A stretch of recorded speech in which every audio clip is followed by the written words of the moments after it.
Ezt a számot a Lajos és a Gizi küldi Törterről a kislányuknak, a Natasának a 3. születésnapjára. Sok szeretettel, és kívánok neki nagyon sok boldog születésnapot. Legyetek szerencsések! Csodaszép mesebeli gyönyörű a lány, nem érhet a nyomába senki se talán. Ő a legszebb, ezt mindenki tudja, büszke rá az anyja meg az apja.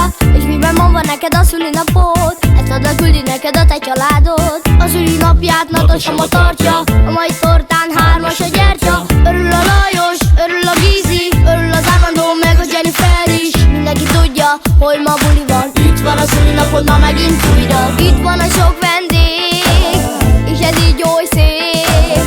Ünnepeljünk most téged. Ma 3 éves vagy, Natasa az Isten éltessen. Tiszta szívünkből szeretünk nagyon téged. Ma 3 éves vagy, Natasa az Isten éltessen. Érjen sok boldogság, neked azt kívánjuk, kívánjuk még. Neked, neked.